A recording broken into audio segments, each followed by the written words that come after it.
Music while folks are finding their way here. As is typical when we start anything out, folks come straggling in through the first few minutes. Hopefully everybody who's not going to be here has already contacted me, and let's find something to play here.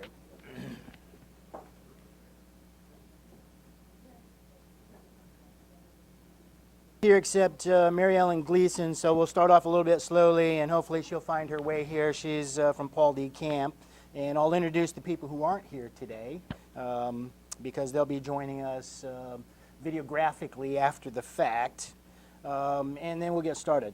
Doris, I heard you say that you play music at the start of classes, and you didn't do that the other day, and your students were asking you to. Why do you do that? Why do you play music at the start of classes?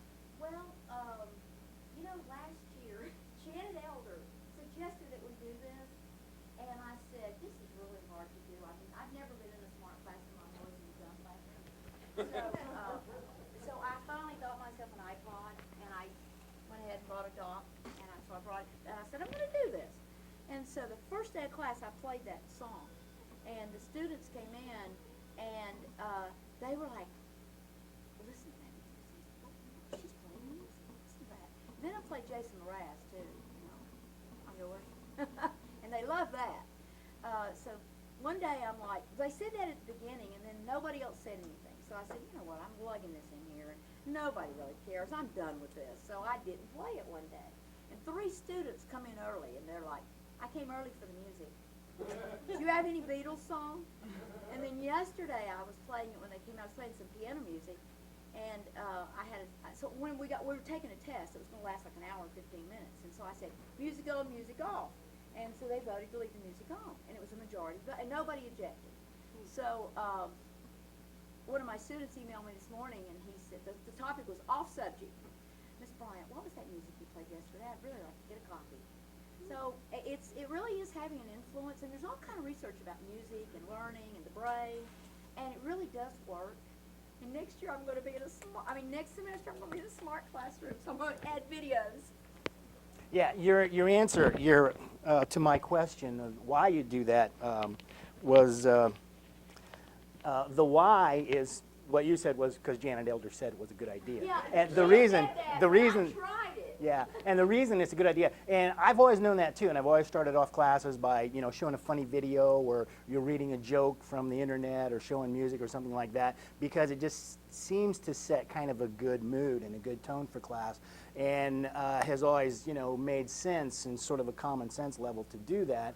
But what I found out from the Dendrite Divas, Reese Milkstein and Janet Elder, and from reading their material, is that there's reasons having to do with what's happening in the brain is producing endorphins in the brain when we listen to music, because it's a very pleasurable, pleasant experience. And when the endorphins are produced, that's when we have our feeling of safety, our feeling of happy, our feeling of that's when we're able to learn, as a matter of fact.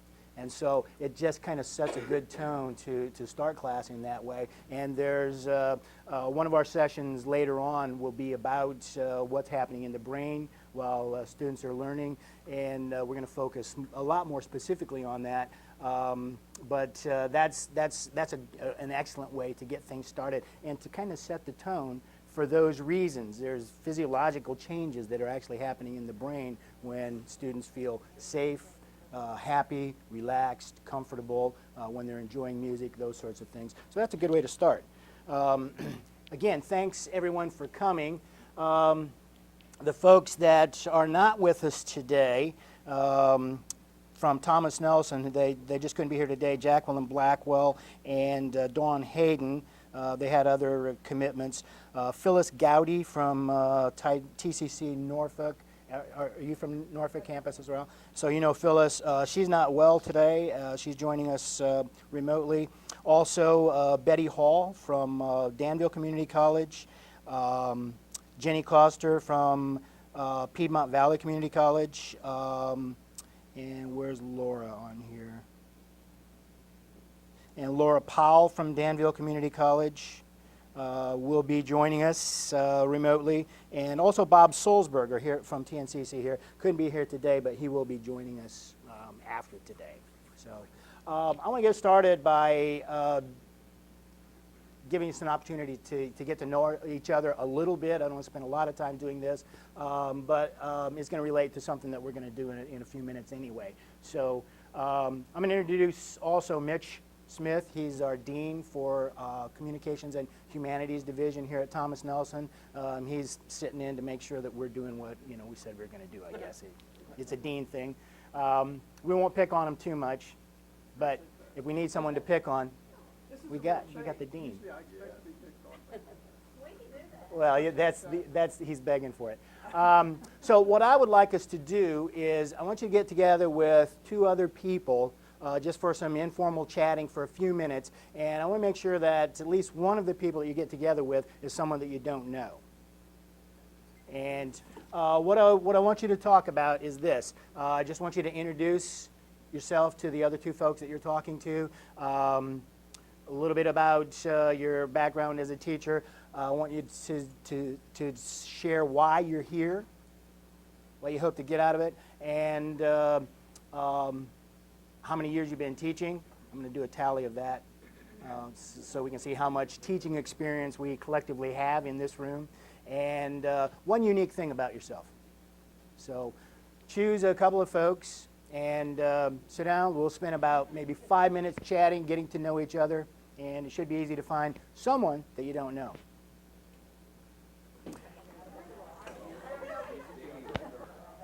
Okay, does everybody know something about someone else? Not yet? You still don't know things?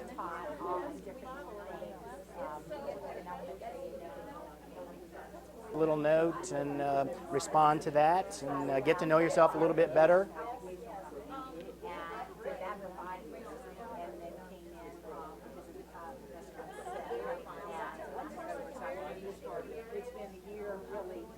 Stay where you are, that's fine, unless we're standing in the middle of the room. You can all stay where we are for a few minutes. Stay where we are? Or you can, go back to your corners, yes. You can stay where you are, go back to your corners. I'm going to have you do a little thing together in a little bit anyway, so we can mill around. Okay. Let's just get to know a little bit about each other by someone from the group introduce somebody else from your group and just, say a couple of things about them and a unique thing. And thanks for volunteering to go first, Deb. You're welcome. Well, I talked to Marcia in the Writing Center. Unique thing about it, well, she's not unique. She loves her job. She loves coming here. And we know that from having worked with her. 27 years she's been an educator. And she has traveled all around. In the Army base, correct? And that's where she really began to know all the ins and outs of grammar. And I think she said she learned as much about grammar as she passed on. So it was a real pleasure meeting her and talking to her. And Marcia, since you're up, you can go ahead and talk about, tell us about that. Deb Godden, because I've seen the name. I'm not sure I even had put the name with the face, Deb. I recognize your name from the Writing Center, but it was a pleasure to meet her face to face. And she's retired from Pocosin and loves coming here as a part-timer, enjoys her retirement. And Deb teaches here at Thomas Nelson, if you didn't pick that up. And I'll introduce Will over here, Will Leviste. Will is teaching 111 this semester. He's interested in teaching developmental writing here, and he's taught at other places. The unique thing about Will is he had lived here before on the peninsula and was a columnist at the Daily Press and moved away and since has come back, and now he's on the other side of the water with that other newspaper. And I guess that's not completely unique because others have done that before, but at least among those that are in this room, that's unique. Isn't it, John? Is that unique, or have you also written both for the Daily Press and the... Okay, so there you go. All right. And go ahead, Will, if you would tell us something about Susie. Grew up in the town and came back and taught, and I was in the Yorktown, Pocosin area public schools, and now teaches English as a second language here at Thomas Nelson. And Susie's also in our writing center with Marcia, and the students love them. Susie? I had the opportunity to talk to Will and Rick, and since Rick's already introduced Will, I found out something unique about Rick. He has a dog named after Stevie Nicks, and they howl together. Just occasionally, So, not all the time. not all the time, okay. Thanks. Okay. Anyone else? John? I talked to Teresa, and she helped with the historic Triangle campus, is that what it's called?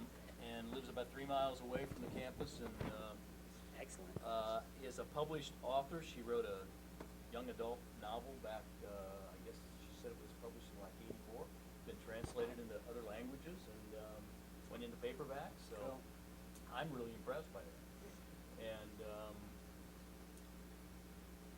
I don't know, you've been teaching, I think, in this area around, you say 8 years or so? Just here a couple of years, but Uh-huh.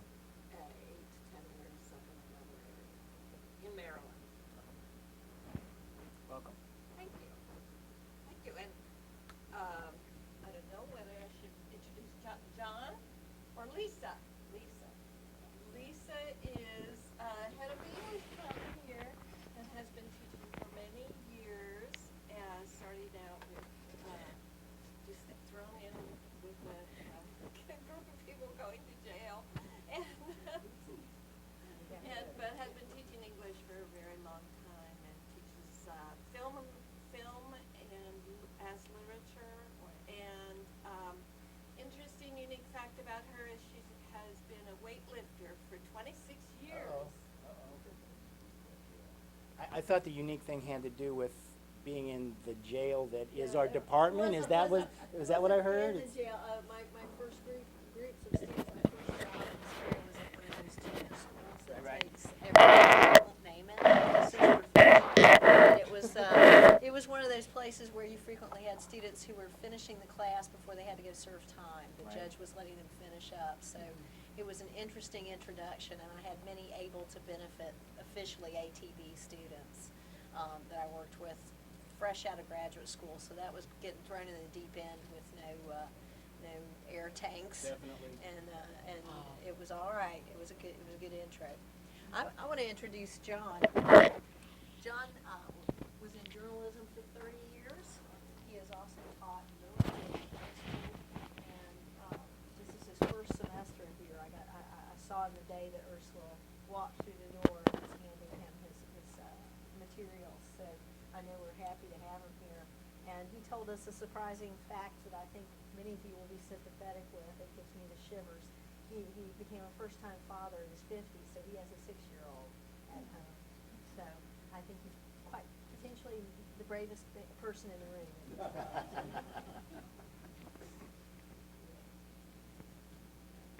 I talked to Patricia here, and Patricia actually came, well, it's kind of developmental. She came from elementary school all the way up to the 2-year college, and she finds her elementary experience useful. This is up to? Yeah. I started with 4-year-olds. Yeah. Yeah, and she finds her elementary school experience helpful in Excellent. teaching Yeah, you bet. some of our students. Patricia used. Yeah, and Patricia also recently took up, though she'd never done it before, gardening, which makes me jealous. Tricia? And I'll introduce Ivan. Okay. Ivan. What's interesting about him is he raises peacocks, and so I just think that's so unusual because you may see one at a zoo every once in a while. But I had an opportunity to go to Oxford, and they did have peacock crossings, and peacocks go across. So I just think it's neat that someone raises peacocks.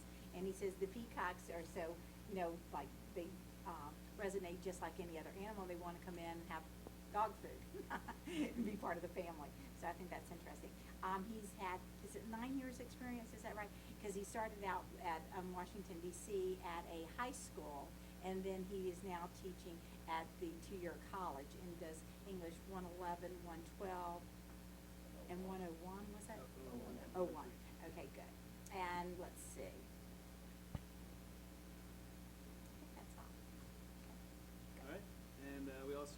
Michael.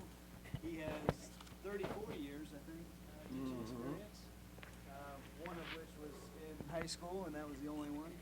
And Yeah, ran screaming. Ran screaming from there. The rest has been in college. He comes from the city of New York, and also now has a wide variety of stringed instruments. True. I've seen them. Excellent. Brenda, I'll you want to? introduce Doris. All right. Doris is teaching here, am I right? And the interesting fact about Doris is that since 1998, she has been living, that she was only supposed to be living for 90 days, and she's been living for how many years? Since 1998, and so she was only given 90 days to live. And so she's been free from cancer, and she left her job in 1998. She never went back, and she did not ever go back to pack up her things because she didn't think she was supposed to live. And so she's never gone back. She was teaching in Newport News, and she was teaching a series of 60 first grade teachers to be teachers. Am I correct? And so since then she's been here. She's teaching developmental reading and writing, and I think that she loves her job, and she's teaching with music and all sorts of things, and her students are loving it. Brenda. All right. Easy to remember because I have a sister named Brenda. She taught in the Norfolk. No, well, I taught her for Well, 1 year. We didn't even- she taught in public school and high school, and she had to leave for family reasons because her father-in-law had Parkinson's disease. She took medical leave and never went back. She's been working at Tidewater, and she teaches developmental reading, and she is glad she didn't go back to public school. Some of us know that feeling. And she's going to use music in the classroom. Cool. Very cool. Denise, you want to tell us something about Robin? Yes, I talked to Robin, and Robin teaches over at TCC, and she's been teaching for 43 years. So I've already picked up some advice from her, being a newbie. And she loves it. She teaches developmental and 111 over there, and she's been at the one college for 43 years. 41, excuse me. The other two. Since they opened. And a unique thing about Robin is that in her 50s, she picked up horseback riding. Cool. Okay, and this is Denise, and she teaches here at Thomas Nelson. She's just been teaching a couple of years. Started with 01, now has 03. She calls Hampton home, but she's military, from a military family, like I was, as many of us are in this neck of the woods. The interesting thing about Denise is that she used to be a television news reporter, and now is a radio sports reporter. But she's finding she really does enjoy the teaching, and it seems to suit her interest, even though she didn't plan on being that. Okay, I think that's everyone. Thanks. If you're joining us from home, get to know yourself a little better. Tell yourself something about yourself. You can lie if you want, and then try to find out the truth. And yeah, okay. Again, thanks everybody for coming today. I'm going to kick us off with a couple of things, some things that I just want us to think a little bit about.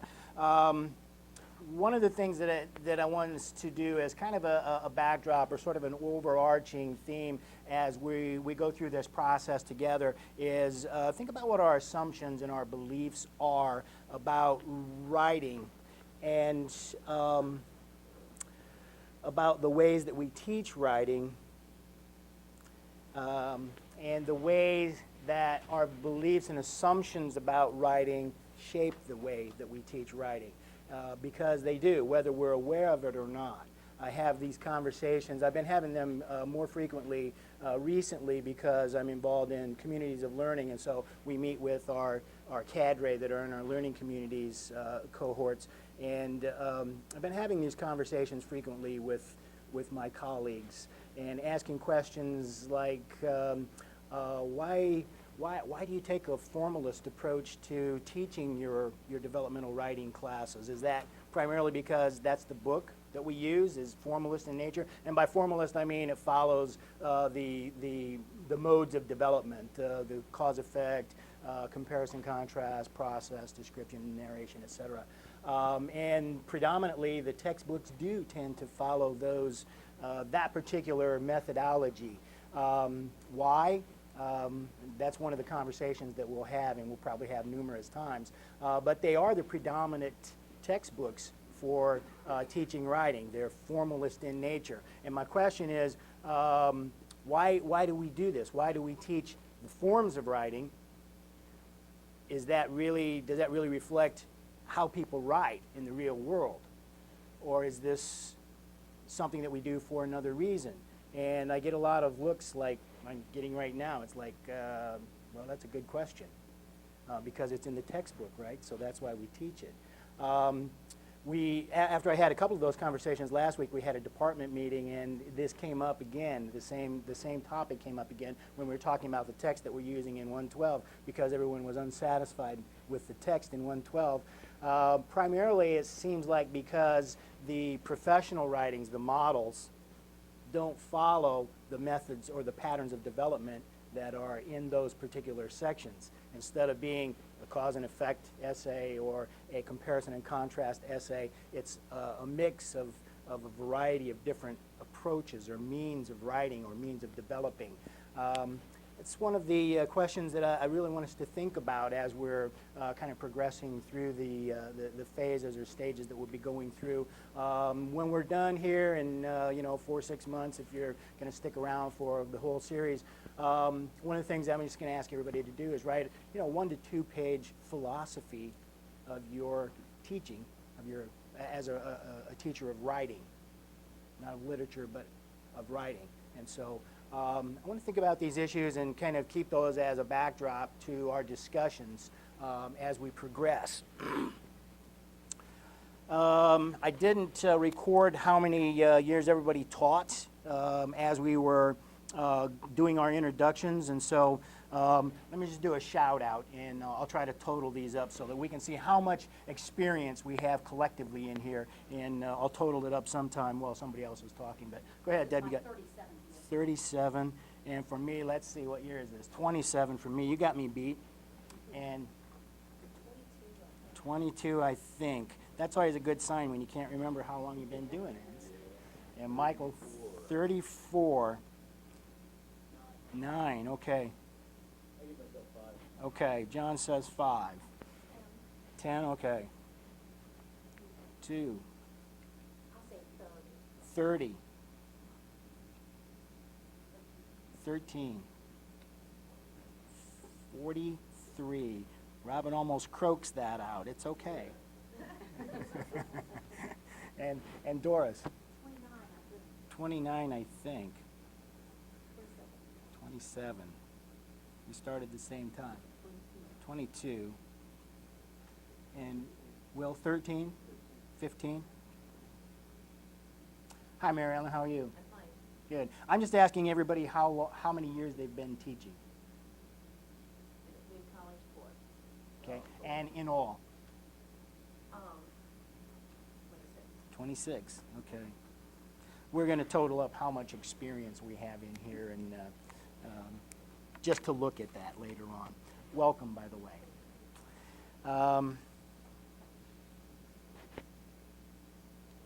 Okay, did that, introduced those not present. I want to start off by reading a few things from something that I've posted this morning on the Blackboard site that kind of also frames one of the reasons that I wanted to get us together here. This is the draft of the VCCS Developmental Ed Task Force recommendations. It's the draft because it still hasn't been approved by I think it still has to be approved by the College President's Council, and then that's going to be the recommendations from the VCCS. They've had the Developmental Ed Task Force meeting for 2 years. and with good reason. And I'm just going to read a few quick little snippets from here that will help to frame why we're here and the direction that we're going with regard to developmental education in the VCCS. The central focus of the new strategic plan is improving student success at all 23 colleges in the VCCS by increasing the number of credentials completed in the next 6 years by 50%. In order to accomplish this goal, the academic and student affairs leadership at the colleges recognize that more students have to enter the community college prepared for college level work, and more students have to successfully complete their developmental coursework in a timely manner. Community colleges have a unique mission to help underprepared students be successful in college work. As the primary source of developmental education in the Commonwealth, it is incumbent upon community colleges to eliminate barriers and to create structures that support students in achieving their academic goals. And a little bit of interesting information from recent years that they've compiled some research on. When tracking the fall 2004 first-time in-college program-placed students, the findings were over half, 52% of entering program-placed students enrolled in at least one developmental course. 2 out of 5, and 43% took more than one developmental course. Of those beginning in developmental English, 62% enrolled in a gatekeeper course. That would be English 111 or 101. So of all of the students who entered in a developmental English course, 62%, 3 and 5, actually registered for curricular English. I won't talk about the math because they're much lower. It's like 36% of students that begin in developmental math actually enter curricular math. But that's not our job to work on, fortunately. Developmental education students are almost twice as successful in completing an award as those non-developmental education students are almost twice as successful in completing an award as those requiring developmental ed. In other words, those who have taken developmental ed either complete their program or transfer on at half the rate that students who have taken no developmental ed. One thing on that, math is included in that number. Yes, yes, it is. It is. Designing developmental education and then the goals for addressing some of these problems. And this is detailed, they go into great detail on this. I'm just looking at the executive summary from the beginning and giving some highlights. One of the goals is designing developmental education in a way that reduces the time to complete developmental reading, writing, math, reducing the time that it takes to complete that. That's a huge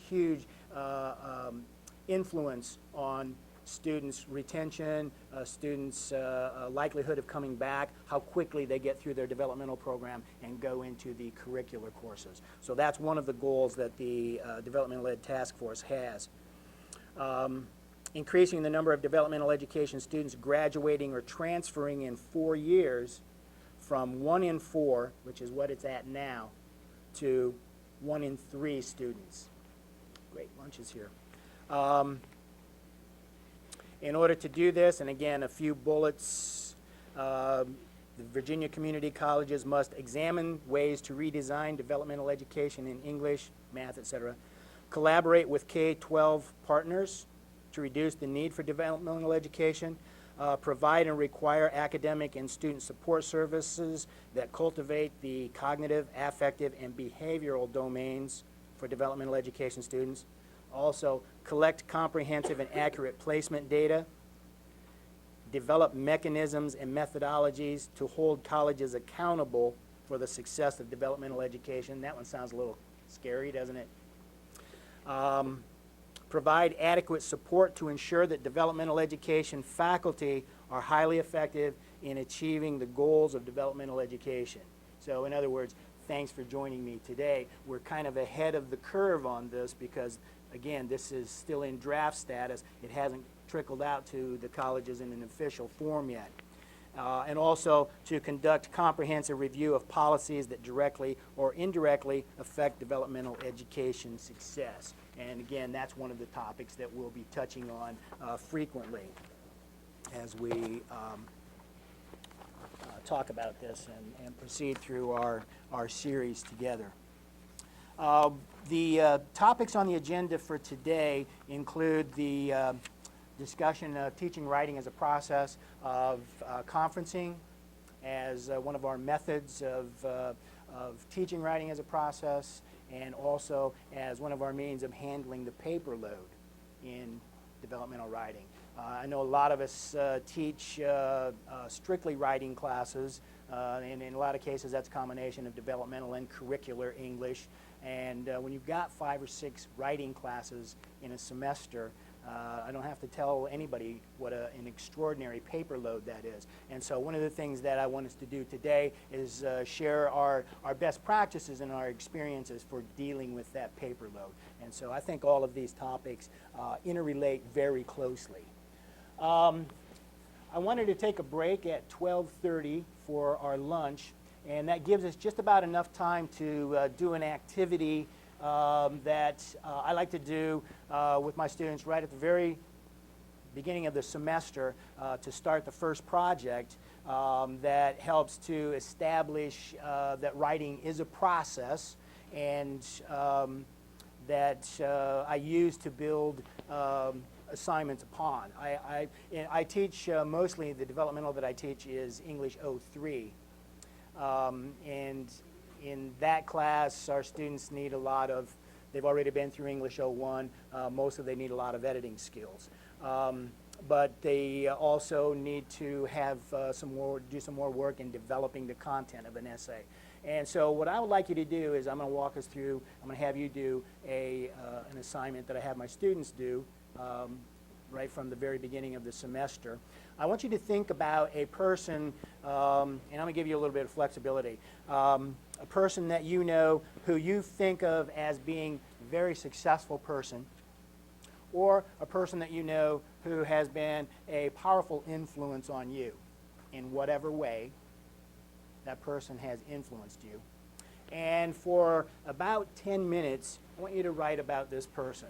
Either this person as a success and why you think this person is successful, and tell about why this person is successful, or if you prefer to write about someone who has been influential in your life, if you would write, just try to fill up a page writing about someone who's been influential in your life, either of those topics. And you can type it if you'd like, or you can write it by hand, whichever you do more quickly. And let's spend about 10 minutes doing that.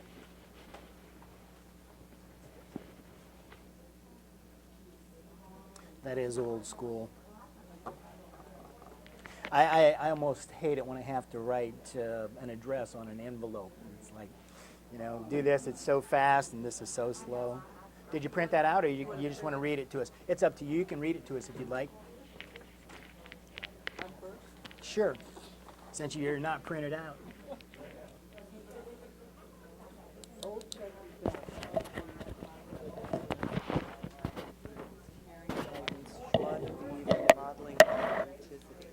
Old Chuck? Yeah. He plans well, responsibly follows through, and offers assistance to those traveling with him. This assistance takes the form of caring as he takes care of his own business and then leaves plenty of time to help others. He's very able-bodied and works at keeping himself strong and fit. For those who are not able to do for themselves, he reaches forth a helping hand. His wife notes that he feels no frills personality. What you see is what you get. Old Chuck. Old Chuck. Old Chuck. Is he a family member, or is he connected to the church? Yes. Yes and no. Yes and yes. You said that Chuck is influential in his community. I'd like to hear more about what he does in his community that you say that he's influential. He started a Boy Scout troop. He volunteered as president of the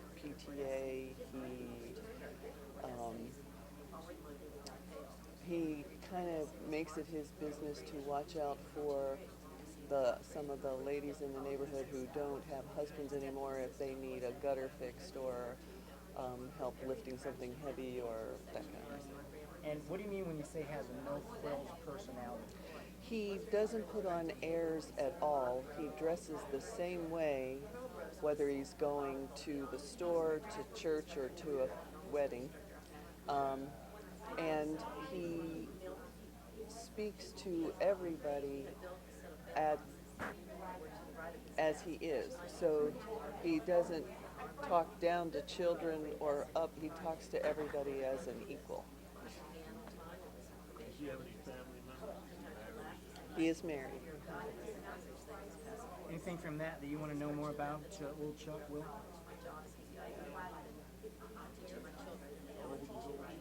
80. So he's been through a lot. Okay. All right. So the things that I said we wanted to hear more about was his involvement in community and his no-frills personality and his age and family. So you might want to underline those or mark those, because those are things that you might hear more about. Okay. And I'll read, I was just doing like a free write about someone who's been very influential. She was also a very successful person, but I wrote about her because she was influential in my life. Carol Hagelin taught mass communications at the community college I enrolled in after getting out of the Army. I worked full-time in a factory in those days, and after 2 years of that, I enrolled in the community college as a full-time student. So I was going to college full-time and working full-time in the factory.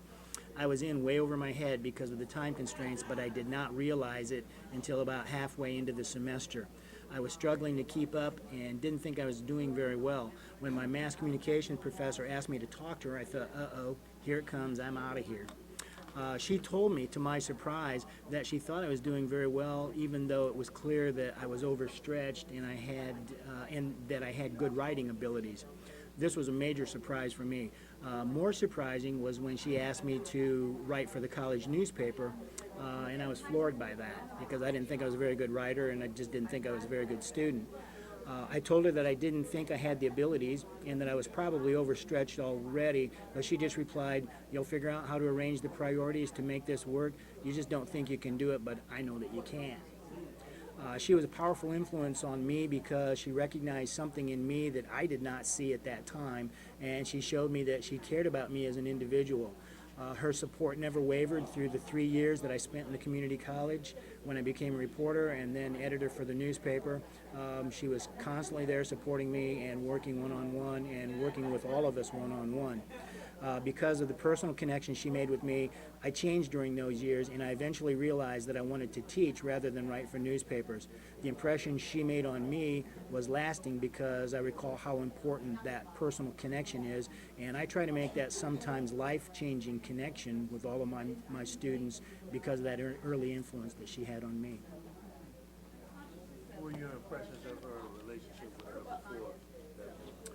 How did you see her? What was it? Before we made it, as the person that's in the front of the room providing information that I may have missed or needed to know more about from the book, I didn't really understand very well how to be a student at that point. And she was, someone that I respected because she was obviously very knowledgeable, but didn't really see her as a person aside from just, being the professor for the class. I find it really interesting that somebody outside of you sees you better than you see yourself.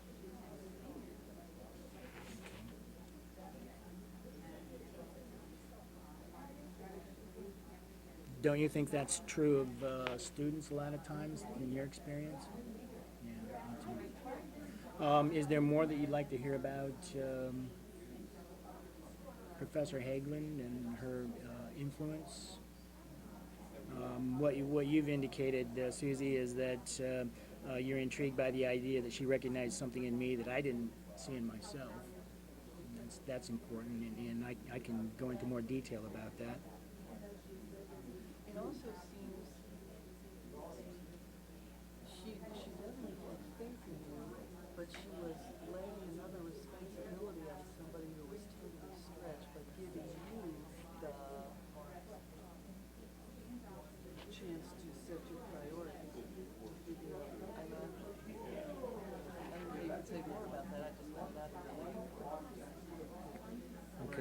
fell in there again, and how you saw her before, how that evolved, and whether that became a mentoring relationship.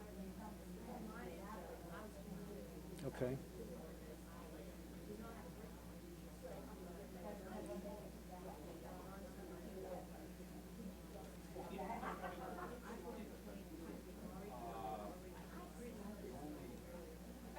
Okay.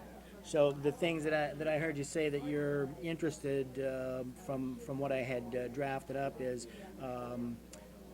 where she had said to me that I'll figure out how to arrange my priorities, how to make it work. That she expressed some things that she saw in me that I didn't see in me, and also how that relationship developed from being the sort of like the talking head in the classroom to really being a personal mentor. Okay, all right, good. That gives me some good ideas. How about you, Will? I actually had a similar story. I wrote that I've had many teachers over the years, some who were impactful and others who left me wondering why they even went into teaching. But Dr. Joanne Gavin, an English professor at Lincoln University, was unforgettable. At the time, Dr. Gavin was a young, attractive, graceful, intelligent, and married English professor. Her husband was a professor on campus as well. But as a 19-year-old student, there wasn't anything I wouldn't do to please Dr. Gavin. She didn't have a clue, though. One day, while daydreaming in her composition class, Dr. Gavin looked at me, shook her head, and said, "I'm going to make you the editor of the student newspaper." Writing for the newspaper was the last thing on my mind, especially when it came to Dr. Gavin. I hadn't been on the student paper in high school, and I was interested in being an athlete and dating on campus more so than being an intellectual. But Dr. Gavin saw something in me, or saw more in me than saw more in me.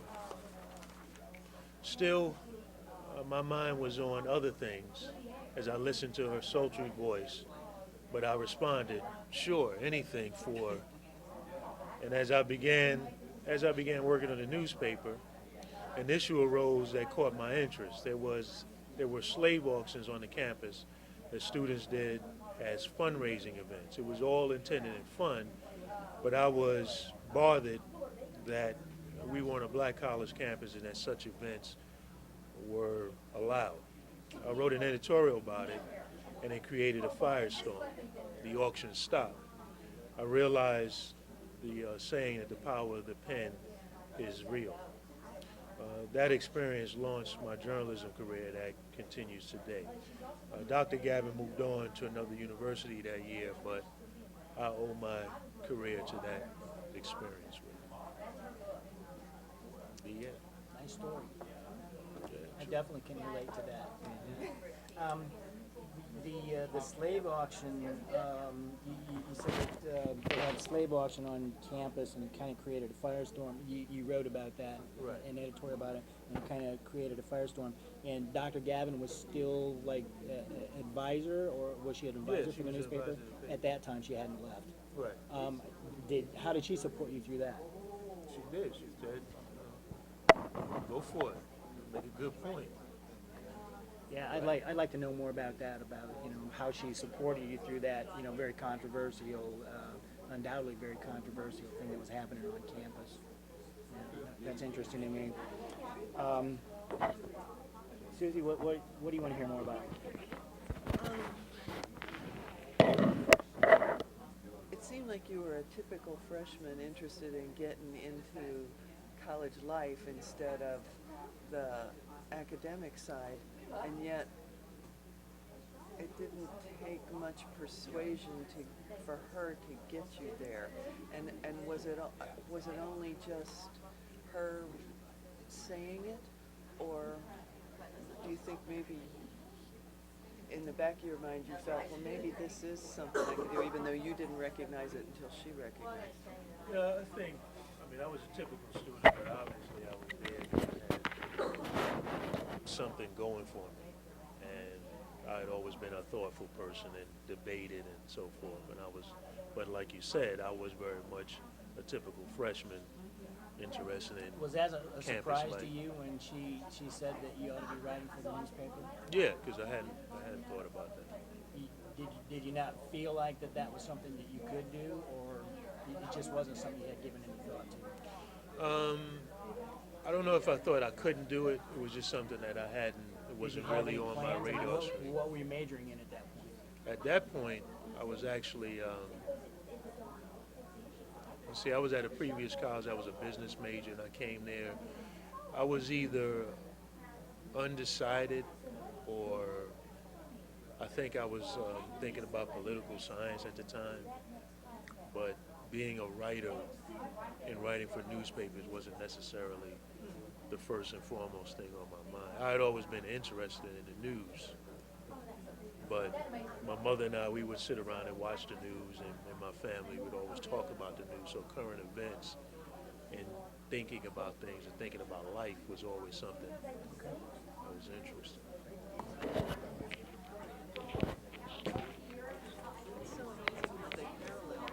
It is, isn't it? Yeah. But took somewhat different paths with the parallels after that. And actually, because of her, is actually one of the reasons why I took on teaching as well. Cool.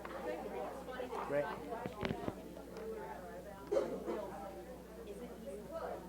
Okay, are we still enjoying our conversations? Yeah.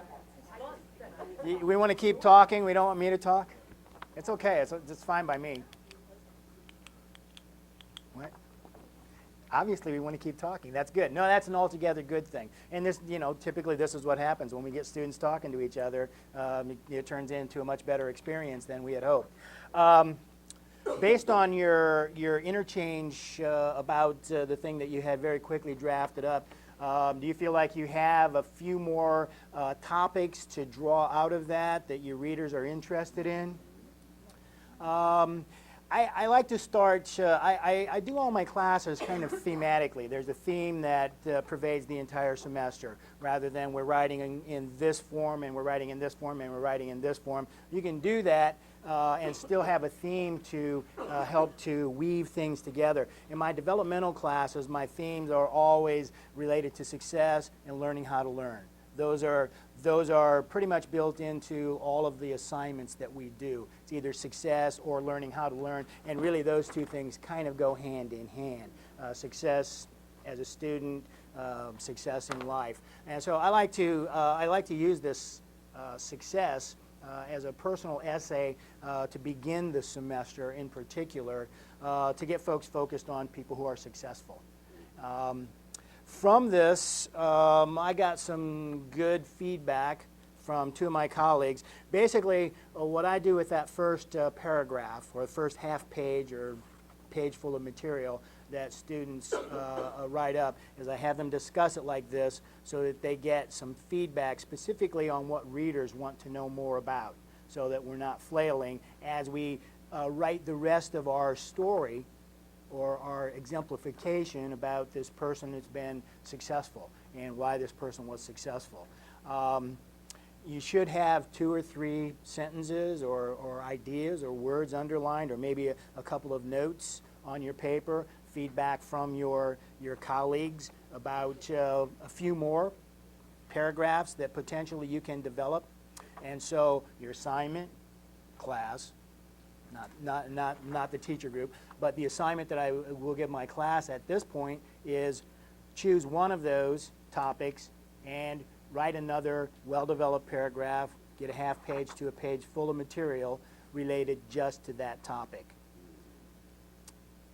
Probably you've got 2 or 3 good topics. You can develop multiple paragraphs out of that. Again, this is the way that I begin the writing process. And I have students in the 03 class in particular, I have them put their assignments together, most of them 1 paragraph at a time. Where I'll give paragraph length assignments, because the students will agree with you when you ask them, can you write a paragraph? Yes. Can you sit down and write an essay? No. But everybody agrees, yeah, I can fill up half a page. And so that's a pretty easy process. It's a pretty easy project. And it also starts to establish right at the very get-go that this is a process. What you've written today is not the end of that particular piece of writing, but it's the start of another piece of writing. And we'll revise that into kind of our introductory paragraph for the essay about our successful person. John? How many class days would you devote to building that essay? Typically, that's like one class. One class. Typically, so that students get an opportunity to process that, to talk to each other about it, to get good ideas from the other students, from sharing a little bit of information. And it's also, as you can see, a pretty supportive process. See, because what we're saying is, I want to hear more about this. It's not critical in any way, it's what I want more of. Typically, I plan to spend a couple weeks with any of the essay assignments. The more difficult ones, and I'll talk about those later, having to do with how the brain works and multiple intelligences and learning styles theory. I present a lot of information on that in class, and I have them do a lot of reading on that, and I have them write one-pagers, I call them, on those topics, which we then revise into a unified essay. It's very similar to the research process, but we don't include the informal documentation and that sort of thing. But yeah, typically I give paragraph length assignments and then piggyback the next one on that and piggyback the next one on that, and it gets that whole idea of writing as a process started. And it's I don't have to emphasize a lot about the importance of revision, because as they're developing the essay sort of piece by piece, we go back and they say, I have to revise this in order to make this work. I have to revise this in order to make this work. So that's one process, one technique. And I want to take a break for lunch for about a half hour, and then we'll get back together. And if there are some process assignments that you all want to share, then we'll do that a little bit and talk about our other topics as well, which is conferencing and handling the paper load. Okay. And if you're joining us from home, go ahead and go off and have something to eat.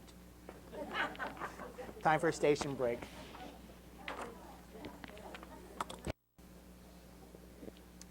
Okay, nice lunch. Welcome back. Viewers at home. I want to tease out this question a little bit. Again, I said I want us to think, philosophically about what we're doing and not just in practical terms. Writing as a process. Michael and I have talked about this quite a bit. Why is it important to teach writing as a process? I mean, that's kind of built into all the books, even the very the most common books, the very formalist kind of textbooks. There's always quite a bit of information about the writing process and teaching writing as a process. If you're old folks like Michael and I are, I'm going to beat up on you, who were in graduate school in the 70s when that whole sort of process revolution was beginning with Peter Elbow and McCrory et al. It's been around, and we've been talking about this for 30 years. I don't want to just leave this subject really kind of unattended. I do want to kind of tease this question out. Why do we teach writing as a process? One thing to add to us old guys, all those people he mentioned, is that this all started with people doing research into how real writers write. Got it? So that's one reason why we teach writing as a process, because it's the process real writers go through. Most of us who are experienced writers do a lot of the stages of that process in our heads very quickly. We do not realize it. Okay. Yeah, and what I put up there, SATPOU, some of you were at the workshop I did last fall. That stands for, can somebody tell me? Who was there? Shaping at the point of utterance. If you do a web search on this, you will not find what that really means anymore, because they've started talking about it in terms of like advanced writing like free writing for for writers who already know how to write. But what that originally meant was what inexperienced writers do. They try to do everything at once, shaping at the point of utterance. It's like, blah, okay? So, the student, the inexperienced writer, and all of our developmental writing students are inexperienced writers. That's why they're there. It's not because they can't write. It's just they haven't written. What they're doing is they're worrying about everything at once, and what they're probably worrying about most is things like grammar, spelling, punctuation, which keeps them from saying what they want to say. Okay, so basically what Rick had us doing there with the, write about a person, whatever, is a good way to do it, but I would add to that when you give that instruction to tell the students not to worry about grammar, spelling, punctuation when they do it. Okay, and I'll turn it back over to Rick. He'll have more to say later on. That was again, that's a rough drafting process what we did, and typically what I do in the developmental classes is the first half of the semester I have the students draft up 2 essays. We just look at the content. We're just looking at the content and the structure and the organization of the essays. After they've got 2 essays drafted up, before we start the 3rd one, that's when we start to focus on editing, punctuation, and grammar skills, so that they have a context for sharpening those skills, so that there's a reason to do this, so that it's not something that's disconnected from their own writing process. So like Michael, I don't care. I mean, I just want them to create a mess if that's what it takes in order to get your ideas out there in a cogent and a coherent way. I actually encourage the mess. Yeah, the mess is a good thing. Right, right. And I model that a lot by typing things at the keyboard on the smartboard, and when I'm typing, I'll type as quickly as I can think the words, like 90 words a minute sometimes, and it's a mess, and they're up there. That's misspelling. It's like, no, that's okay. It's all right. This is my first draft. We'll get to that before class is over, and then point out any spelling errors. So give yourself an opportunity. Allow yourself to make a mess. That's the start of the process. Other reasons why you think that we teach writing as a process. I think there's a difference in perception. Left brain, right brain, maybe, although some things have started shooting that down. Some folks, experts, have started shooting the left brain, right brain thing down. But big picture people versus detail people, and they're going to view the getting there. I mean, we call it process, but they're going to view the assignment from different points of view. And I think if we can present it as steps, especially to developmental writers, to focus on the steps. And sometimes I make analogies to baseball. I'll say there are certain things you have to do at home plate before you can go to first base, just to kind of put it in another context for them. But I think it helps. Process helps with the different brain points of view. And Robin points out makes some good points about how we're starting to think differently about the way that the brain works and that left brain, right brain thing. A lot of research is kind of replacing that idea or that metaphor for how the brain works. But a lot of this is based on, and I think the brain research now is catching up to the process research that was going on in the 70s when they're doing a lot of research on how people actually write. I think the why people write that way now is catching up to that research because there's so much new information out about how the brain works based on the abilities that we have now to actually look at what's happening in the brain. And that's part of the reason why that whole notion of left brain, right brain is not such a powerful metaphor as it has been in the past, because that's being replaced. But one of the things that the brain research does show is that is the way that we learn. We learn by doing things over and over and over again. We learn in a sequential way.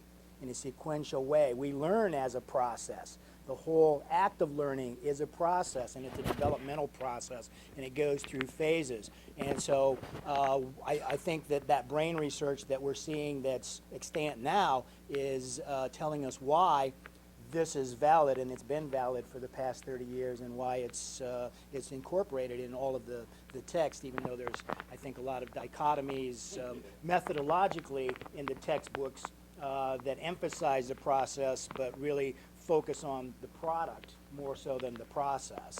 Most of the chapter beginning, and then you get your modes. Right. And what we need to do is actually design our assignments in a way that takes students through the process of each assignment rather than cookie cutter. I was just gonna say, I think that sometimes students need a frame of reference. Yes. And because, so that they can be able to transfer the writing that they've learned into science and social studies, et cetera. So if they learn in English a pattern or a process, like an experiment, boom, boom, boom, these are the elements, then they can transfer it into other subjects. And then they can deviate from that process down the road. But if they have that, it's easier for them to take with them. I think that's one of the rationales for using that sort of modal approach. That's the only one you can think of. I like free writing better. I know students, when they start to learn something, it's easier to frame it and give them something so that once they practice that a couple times, then they've got it. That's one of the reasons we like to teach like the 5-paragraph theme. You know, here's a model that's easy to follow, plug your information in. In journalism, Will and John and I, you know, learned that inverted pyramid, you know, do that, and basically that's what I modeled in this process activity that we did today. What you've got is kind of like your summary paragraph that comes at the beginning, and then, you know, you pull out your features from there. So, you know, I'm falling back on my old training as well. So, yeah, agreed. Other comments about that, why we teach the process? Well, I'm just curious, in your mind, is the goal, is the, however you phrase what you're teaching, to have the student at the end of your O3 class capable of doing like a 5-paragraph theme, or is it in some more vague way to get them loosened up and sort of feeling better about their ability to express themselves? Very much both of those things, I think. How do you answer that question? I mean, for me, it's that both of those goals are absolutely important, because I do want students to have in their toolbox things like that they can pull out very quickly, like a 5-paragraph theme, because that works well. I mean, and I tell my students, I use a 5-paragraph theme. If somebody asks me, would you write me a letter of recommendation? I say, yeah, what's the job description, or, you know, what are the qualifications for your application to the new college? And then I use those keywords and I write a 5-paragraph theme. And so it models that process as well. But Here's a dumbass thing that I came up with when I realized this year. I do have my O1 students do a personal narrative. We don't approach it formally, but I do have them do a personal narrative. And I discovered that if you apply the dramatic pyramid to that, you can present it as a 5-paragraph theme. I always argued that you could not do a personal narrative as a 5-paragraph theme, but you can. you can. Exposition, rising action, climax, falling action, resolution. And for folks that want to think in very formal and structural ways, then that's a good works. tool. If It's a you're going good to teach tool. a personal narrative, think about the Okay. Any other comments or reflections about that? Why it's important to teach writing as a process? I guess, first of all, the best way I teach that is writing as a process, and I know that's how I write. And when I, first, I went to college before the 70s, so I, going to graduate school, I went, oh, hey, but what I try and do, I call it the Karate Kid approach. I try and teach them to do free writing, and then we do some listing, and we do some reflective thinking, and I just do all kinds of free writing things. I've even invented a couple of my own, like we write haiku and some acrostics and things like that to get them when they have to. Some of them are very wordy, and so that I find short poetry, diamantes and haikus really help them to kind of chop down their words. And so I do a lot of components of the writing process before I really slap a structured essay on them. So that when, I give them the rubric once we're ready to do an essay, but that comes about halfway in my semesters.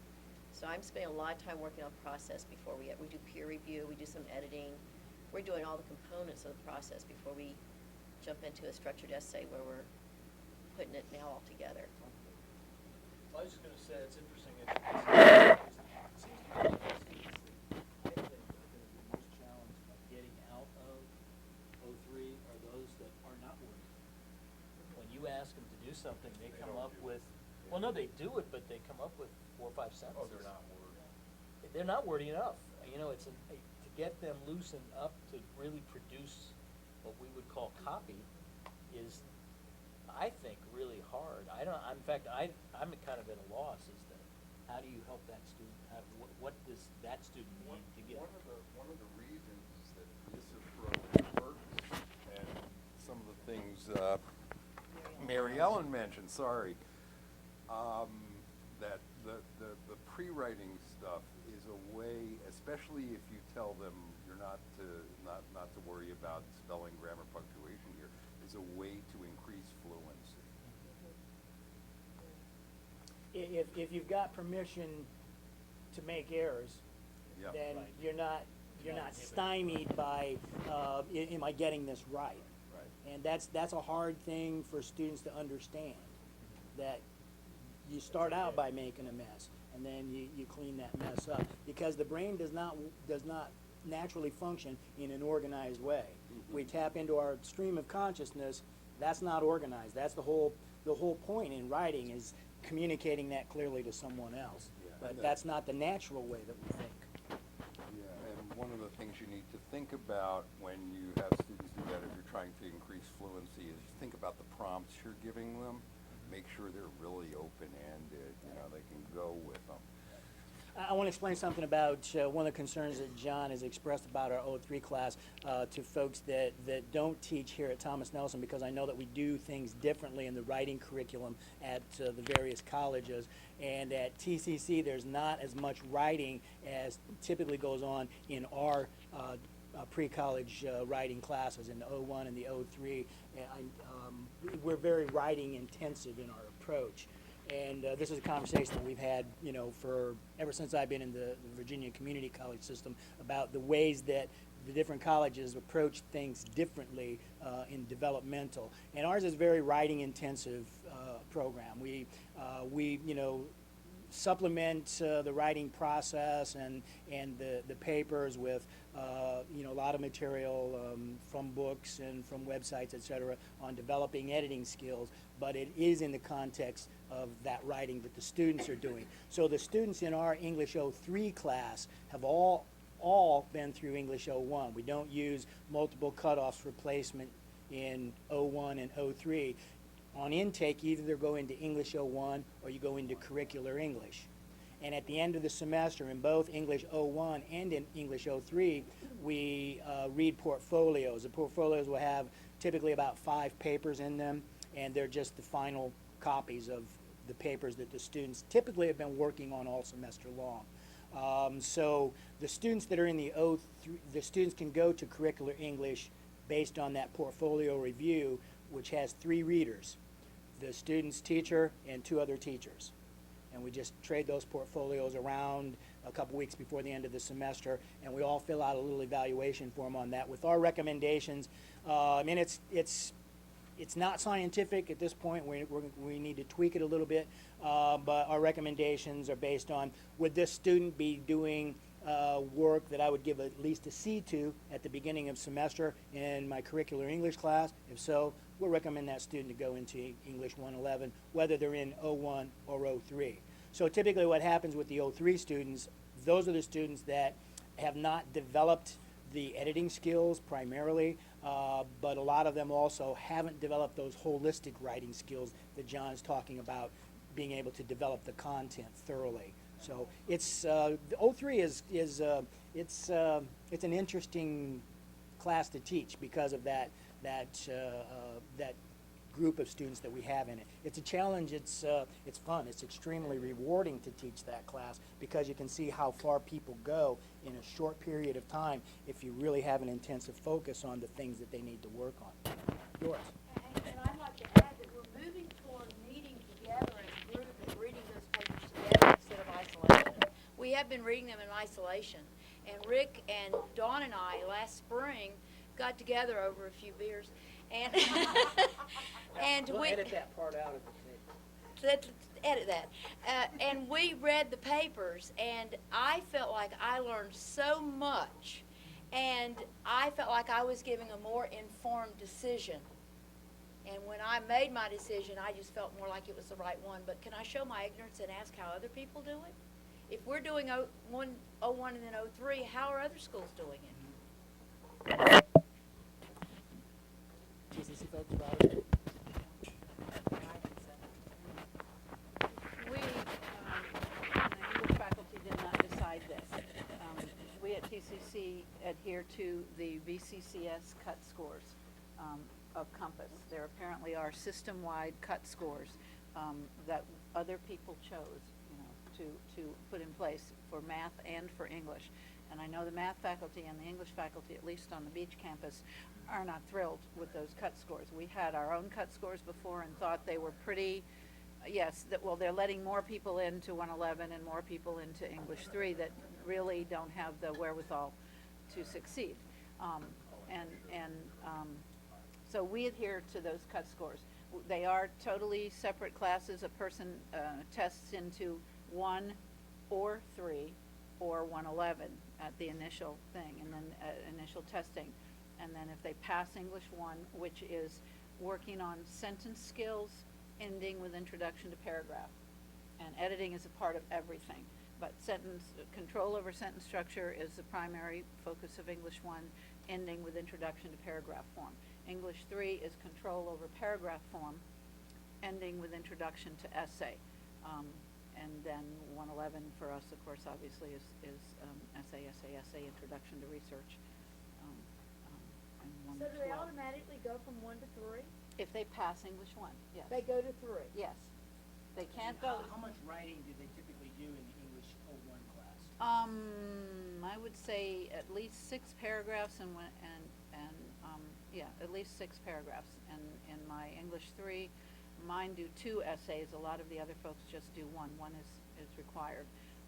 Mine do 4 paragraphs and 2 essays. So it's very much kind of like a workbook orientation, or the focus is on, you said the focus is primarily on developing the... Right. I would say it's a workshop orientation. They do a lot of work in class. They have work outside of class, but a lot of work in class. But none of us teach directly from the book. The book is kind of supplemental, and there's a plan. My campus, I know Portsmouth does it differently, but Virginia Beach campus, we have a procedure something like your procedure. If an English 1 teacher feels from early on that a student is qualified or shouldn't have to take English 3, has the skills, we ask them to prove it, and they have to turn in by the 12th week of the semester. They have to turn in a portfolio of proscribed work, and then 3 English teachers look at it and decide yay or nay the student can handle 111. That the students turn in? Yes, there's an in-class essay. It's a list of things they have to do, and there are 2 essays because 111 expects them to know how to do essays. So do you track your pass-fail rate in 1 and 3, and then do you follow into 111 and see those? The college does, and they expect us to be a college, so they don't usually break it down by campus. Right, but you do track that? Yes.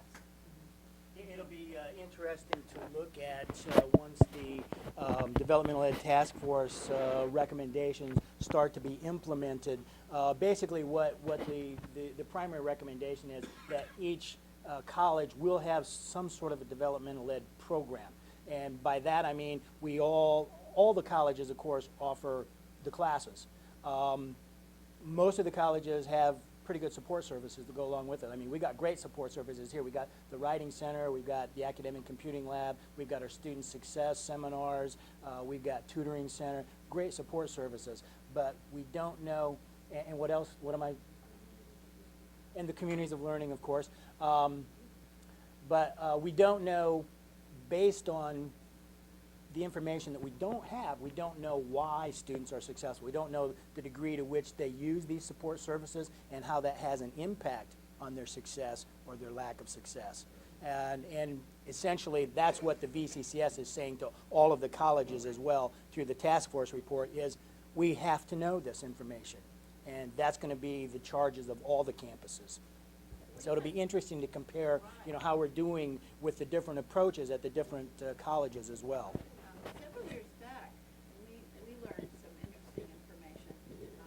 Our students were tracked onto four-year schools, and they compared the English, they did it for math too, but the students who started in developmental and then went on and transferred, and the students who started in 111, or whatever the math equivalent is, 152 or whatever it is, and the students who started in developmental classes made more Bs than the students who tested right into college. We have the stat back when we did the last full review of that. And that's been a number of years ago. Fran Flight. Yeah, that's been like 8 or 9 years ago since we gathered that same information.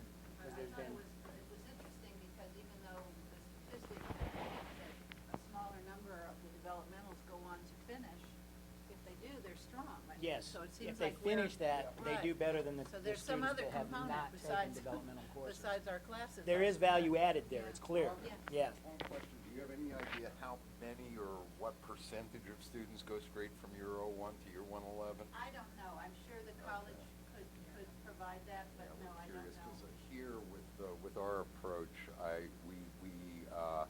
it's a wide range from semester to semester, but it's anywhere between 40 and 60% of our 01 students go straight into 111. Several years That's a ago. quicker way. It's a quicker way. And again, that's one of the goals that the VCCS has said from their task force. The quicker we can get students through that developmental curriculum, the more likely they are to stick with us and come back. Our big problem is success rates in 03, students going from 03 to 111. Those are significantly lower. Those are closer to like 50%, in the 50s. Yeah, and there are a smaller number of students too. We lose students who don't go straight to 111. Yeah, we do. Yeah, some of the students that have to take the 03, those are the ones that you lose, they don't come back. And again, that's what the research has shown, and that's one of the things that the VCCS task force has said, that's what we need to focus on, is getting them through that curriculum. They go to other schools where it's not required. They do that as well. They do that as well. My experience with my students who went on from 01 to 03 was they tended to have poor study skills to start with, and they were less likely to show up for classes to start with, and their problems were more just basic grammar. They didn't use basic grammar normally, and so they had so many strikes against them that it is not surprising that they would not move on. Teresa adds to the other reason people go to 03, a big one, which is that they don't study skills. Right. And again, that's why in my classes, my theme is success. My theme is learning how to learn, and that's really what I do. That's really the content of my developmental classes. And that's also a couple of the sessions that we're going to have in this series. We'll focus specifically on incorporating those study skills into our developmental classes. And that's always a great thing to do, and students appreciate that. I would have appreciated if someone had taught me how to be a good student instead of feeling my way into that in college. Can I redirect just a little bit? Sure. You all were talking about pre-writing and brainstorming and the early stages, and I find that in this computer age, that is one of the battles that I am fighting, that I stress and stress and stress the process, and I ask them when they turn in their assignments they have to turn in, I tell them all the agony they've been through to get there, that I want the planning stages, I want the rough draft a parentheses, S parentheses, close parentheses, and I want my guidelines back, and I want my, and I give them the rubric up front so that they can see exactly everything, but I want it all coming back in. And what I get back from them, many of them, is this, well, I just do it all on the computer, and this is, you know, they don't have planning stages, they don't have rough drafts, they have, or they will print twice and mark one rough draft and one the final. And so I fight that battle all the time. And I don't teach in the computer lab. They do all this on their own. But I don't know what the solution to that is. And Denise, did you have something to add? It was just about the 03. It was going back to that. I think, well, really, you helped me. Mike helped me with 03. This is the first time I've ever taught it. And I actually have 2 students who I taught in 01. So it's really difficult, but I had to throw conventional wisdom out the window, and I moved them into the computer lab, and it was, you know, smaller. But I just had to change my whole approach with the class, and then I had to use the case studies. I had to check them every 3 or 4 weeks and put it back on them. And their whole attitude has changed and everything. It's just, even when you were telling me about not starting with an intro, just work on the body and then go back to the intro and the conclusion, it worked for them. They loved it. And then we did the paragraph thing, but then all of a sudden they were like, well, we're tired of this, Ms. Jackson. We wrote the whole essay. There you go. So. Then you know what they're saying is, okay, this worked. I got it. I'm ready to go on. Right. Yeah. Don't constrain us anymore. You got, as far as Robin's issue there, really suggest is being a hard ass about it, saying I will not accept this final draft without the earlier stuff. And Brenda, go ahead. I want to, well, I remember, I went to school later with a child, and I remember teaching composition, and one of the first assignments, which I hated, was we had to use the computer and the computer only. We couldn't do any kind of writing by hand, and I hated it because I always wrote by hand. And so we had to write about how we learned how to write. Ugh. And so I hated it. Well, that was, of course, my first assignment for my first 03 class. How did you learn how to write? And it was the greatest assignment. They got the most out of it, but I made them do it on the computer, just like my teacher made me do.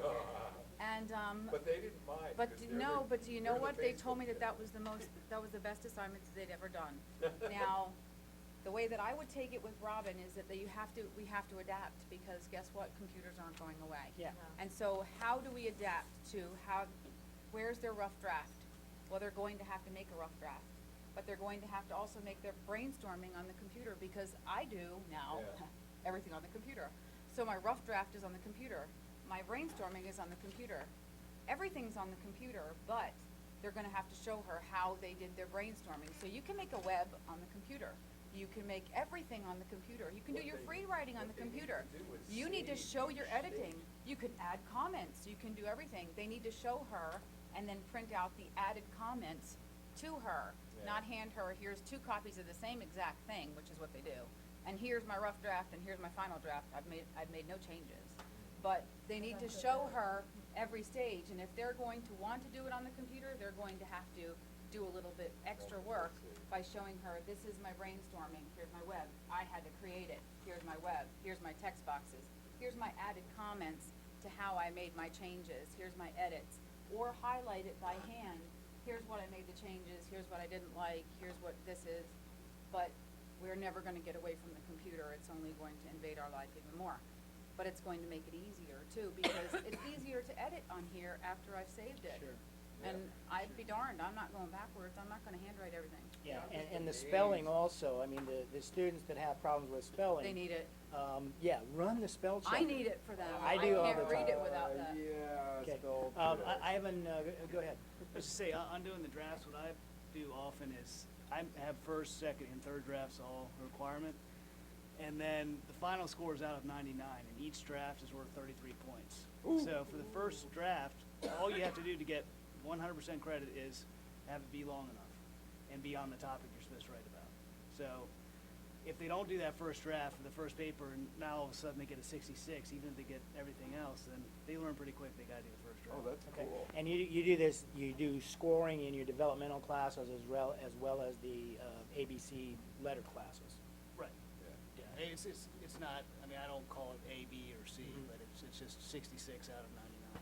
Yeah. And then for that second draft, the only requirement is that they actually revise. So they have to tell me what they did, What so they it's easy did. for me to go back and see what they did. Yep. And if they didn't do anything, or if it's just something hokey like changing one word, then, they don't get full credit. Right. And now all of a sudden, even if they get full credit on the final draft, it's not near passing, so. Right.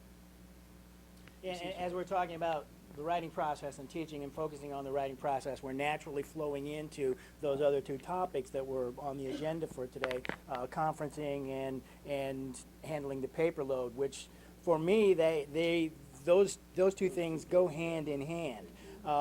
Because what I hear us talking about is how we use that class time. You call the class time a workshop. So do I. When we get together, typically it's the way that we started out today. That's what we do. I don't spend a lot of time in class talking about writing and talking about the readings. I have them talk about and analyze it among themselves, but I don't do very much of that myself. What I'll do is go around and facilitate and sit in on conversations and keep people on mark if I give a specific thing to talk about when we're talking about a given piece of writing, like, in which paragraph was the thesis or the main point located in this long narrative essay, and you have that discussion. And the classes, if they are workshops, that helps me to handle the paper load, because what I do during our workshop classes, which is most of the classes, it doesn't matter what phase of the process we're in, I'm there and I can intervene and help if anybody's stuck on anything, stuck on getting started, stuck on getting restarted, not certain about the content. Then that's an opportunity for me to have, I call them mini conferences during class. And once, when the deadlines are due, when the papers, the drafts of the papers are due, I'll give students usually a few very specifically focused discussion questions and have them read each other's papers and give each other feedback on that. And while they're doing that, I'm looking at the papers somewhat more formally, and I'll have, I call them mini conferences with students. And typically I can have 6 or 7 10-minute conferences with students during class. I know where they're going to be for that hour and 15 minutes, so we don't have to arrange for our times to overlap so that we can meet outside of the classroom. And quite frequently from that, I find, well, there's a lot of issues in this. We really need to sit down and talk about this outside of class, so let's go ahead and schedule an appointment, and we'll spend 30 minutes going over this after you have done this and this and this, and then we'll take a look at that. I'll add to that something I've been thinking about doing, and I used to do both in developmental and 111 classes, which is set up my schedule so we start work on each project in class. We go through the early stages. When the finished product is due, what I will do is cancel class for one class period or two and schedule conferences with students,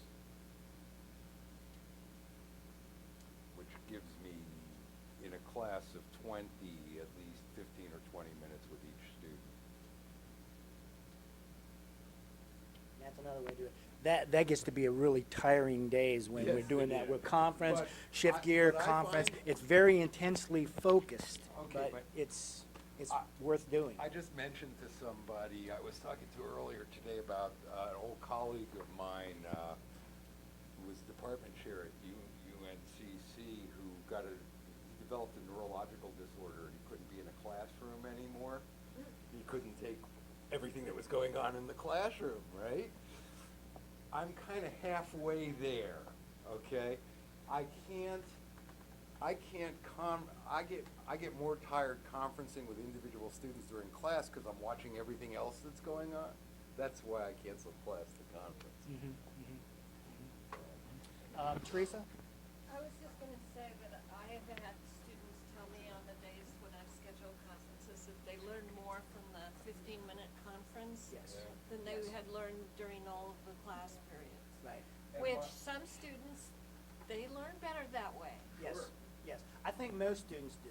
I think most do, and I've sort of just developed that as a survival mechanism, really, because I mean what I found, and we've all done this. You know, you spend all this time kind of in a dialogue with the students, marking in the margins, and making suggestions, and depending on how much we mark on a paper, probably over marking the papers, and you can spend 45 minutes or more just doing that.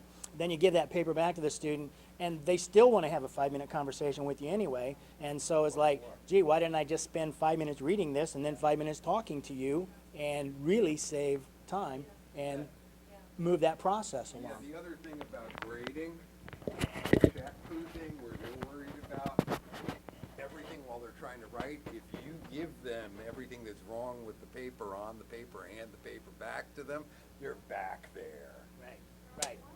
Right. I was just gonna say that, especially in '01 over the years, what I started doing was, the day that they have a rough draft due, I take up a copy, I have them bring in copies and peer review, and I read those copies in the very next class period conference with everybody in class while they wrap up peer review and start working on their revisions. And it's not that hard on me because I actually did create a checklist of what I'm looking for, so that instead of writing it over and over, so that I remember it when I hand it back, I can just check off the things I want them to work on and check off the things they did well and hand it back to them. And so it doesn't take, I can talk to everybody in an hour and 40 minutes easily. And the people who don't have rough drafts the day they're due have to bring the draft to my office to go over it. They can't hand it to me. And if they don't do it within 2 weeks, because it's a pass-fail class, I tell them if they miss any deadline, you're gone. So everybody shows up within the 2 weeks, and they can't turn in a final draft if I haven't seen the rough draft, and they have to turn in a whole package. They have to turn in everything they did, and I can see my checklist and the draft I read and then the new draft. And so I have had times where people turned in 2 copies of the same draft, and I go back and hand it to them and say, this is late because it's not a revision. You didn't revise. It's the same copy. Yeah, it is. I can read and I can compare. So you have to come to my office. And I find more students want to come to my, it gets to be a bad thing because I'll have people not turn in stuff on time because they want to have one-on-one time in the office. So. Amazing. But that's, But that's what you it's- want when yeah. they need it, right? Oh, yeah, and it's great because it gives everybody a chance to get some personal time, but it also means that if they have one bad day, it's not gonna kill them. Right.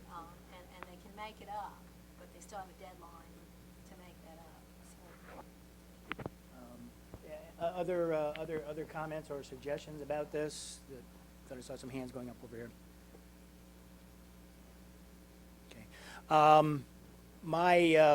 In my developmental classes, I'll give students deadlines for when the drafts are due, because we don't give deadlines, nothing ever gets done. Right. We all know that. If I didn't have a deadline, I wouldn't get my work done either. So, I understand that process. So I give deadlines for when the drafts are due, but I don't really collect the papers because I give them the entire semester to keep revising and reworking those papers. Since they're not really due until the portfolio is due, typically in the 14th week, they can keep reworking those papers as much as they want and bringing them back to me, and I'll look at them. And I always require them, I want to see every draft, and any draft that I've marked suggestions on, any draft that I've marked at the top, the kinds of errors to look for and correct, I want to see that with your revision so that I know that changes have been made. And you can check on that in a matter of a couple of minutes. You can see the changes that have been made and how they're responding to suggestions. So while it seems like it's this horrible idea to just allow as many rewrites as possible because it's just continuing, ongoing work, it's really very piecemeal kind of work. It's not, you don't reread that whole essay every time. You don't start from the beginning because you're already familiar with it and can look at it very quickly and see how the students have responded and give a quick feedback on that. So it actually does make the whole process easier and much less time consuming. I spend much less time outside of class marking on those papers if I'm using my class time very wisely, and it gives students opportunities to work on those over and over again. And most of the time what I find is usually by the third time that I've looked at a draft, then that's pretty much the end of it. I've either told the student, okay, you've gone as far as you can go with this, you need to put this in your portfolio because I think it's good enough, it's going to fly, or you're just not making any progress. I don't know that you can make any more progress in this unless you tell me that you can, because it looks like you've hit a stone wall, and so let's really focus on this paper and this paper. And you know, they don't all have to be perfect. It's just in the portfolio, taken as a whole, how do you assess that entire collection of work?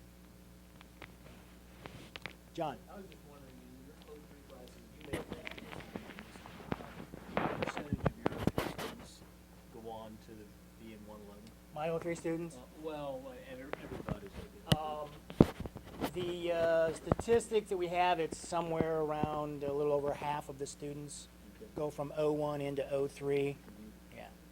But then how many go from O3 into? I'm sorry, that's what I meant, from O3 into 111. Oh, okay. More go, yeah. There's more there's higher pass rates in O1 than in O3 in terms of going into curricular English as well. So about 50% then you're saying? It's been running in that vicinity. 40 to 50 on the O3, and let's just say to keep the real hiccups out of it, 50 to 60 in O1. Probably a little bit higher than that for the O1s. O1s have sort of crept up so that they're right now at the cusp of not being a high-risk course anymore, because they're reaching into the 70%. Over 50 is not a high-risk course according to us. Well, it's defined as 75% pass rate. Yeah. Yeah? Yeah. So any course that doesn't have 75% pass rate. The reason our O1 is not an at-risk course is because all of our students in O1 who finish the course Right. succeed. Right. Go on to the next Right. course. And that's a hard concept to get vice presidents to understand. Yeah. Okay. O3 in the camps, O3 isn't really a graduation. It's the gauge keeper in the old sense of the word. Yeah. Our gauge But I is mean, not. the graduation of O1 is Yeah. Yeah. Because you're moving up 2 steps, and again, that's a really important goal, because we want to move students as quickly as possible into their curricular English classes. And we do a good job with 60% of those O1 students. Yeah, 60% typically go into the 111 class. But, So, yeah, it's the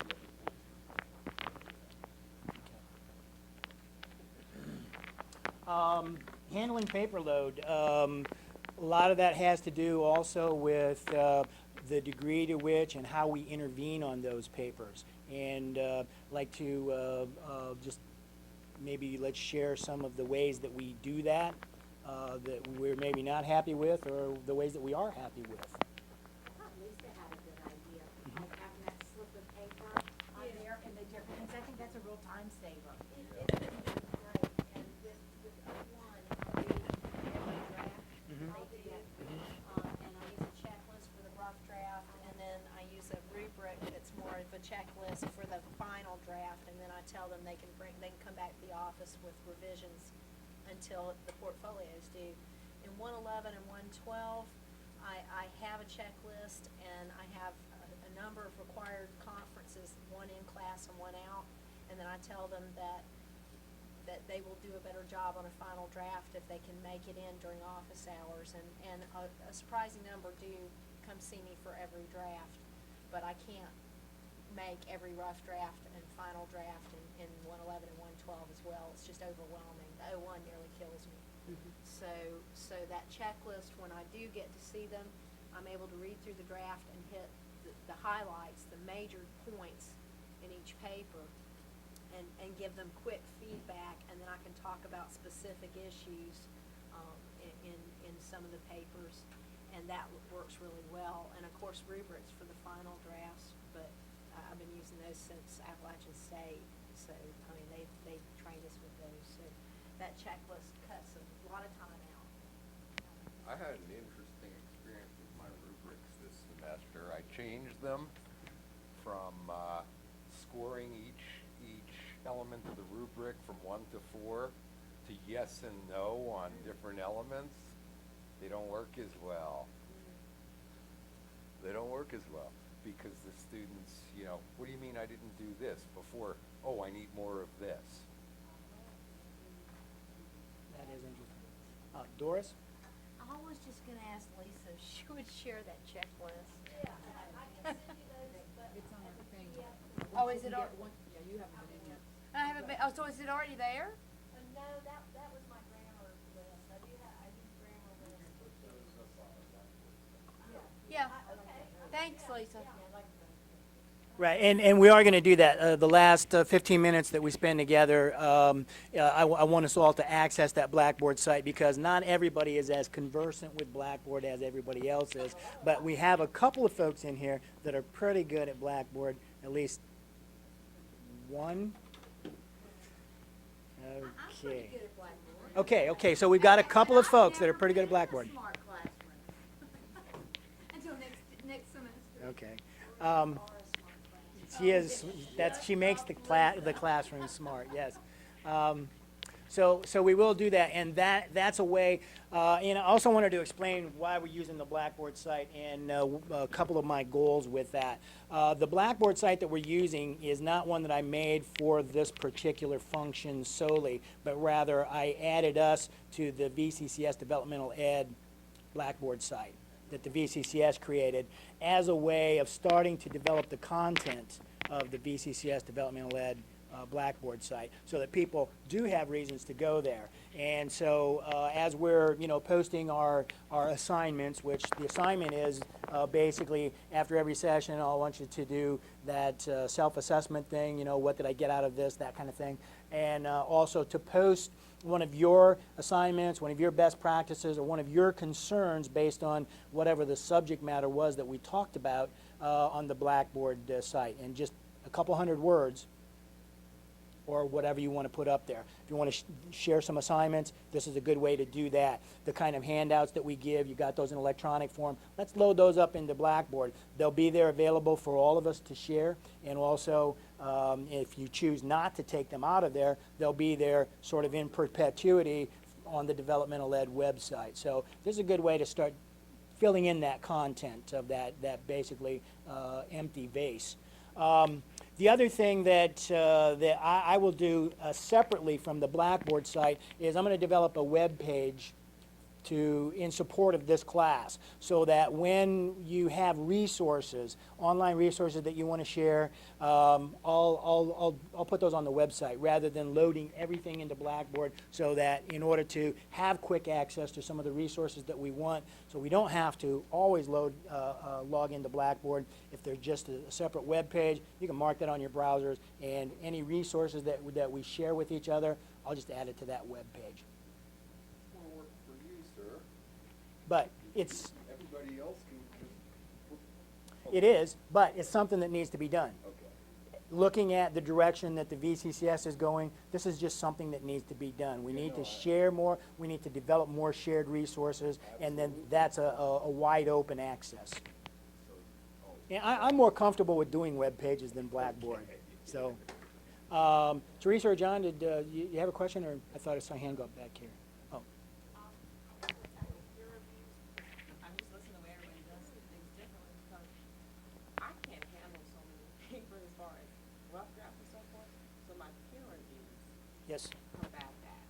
So like we have Right. the first peer review, they come with a rough draft, Right. and I have all the things that I want the students to look at, do it again, and then I get the final, and then I look at it and do one-on-one. So I'm like, am I doing something How do you have different? them do the peer review? What sort of structure do you provide for that? Well, they're different. The first one is just the format and how I want it, what we're looking for. The next one will be reading it out loud to another student, that kind of thing. And then I get it. So it's probably like a week and a half later. and then I look over it, and then I do the one-on-one. So, I don't know if I'm not doing it differently or what. Because It work- how do they react? Lisa's saying she does is she provides like the rubric for the paper. Yes, and yes, then I have they, questions and they stuff. ask those Right. questions, right? The questions that I would ask, but the students And how are many doing it. how many questions do you provide to them? It depends on the essay, Right. but it's really thorough, like it takes the whole class to do it. And why shouldn't it? Yeah, Because if And they they're do thinking, too. they're learning, right? yes, If we're talking, I don't know if they're learning or not. right, I know I'm talking. right. How do But they they hate react? I them. was wondering, how do they react to that? Yeah. In other words, having a student edit and look at their paper as opposed to, Well, I always get this, and I told Michael this, well, I don't know what I'm looking at, that's why I'm in the class, and so forth. But if it's really thorough and detailed, they get it, it's okay. And they like reading it out loud to be able to get the feedback. I had an interesting thing happen in my one class. They all decided that they learn more from reading each other's papers to each other than they learn from me talking.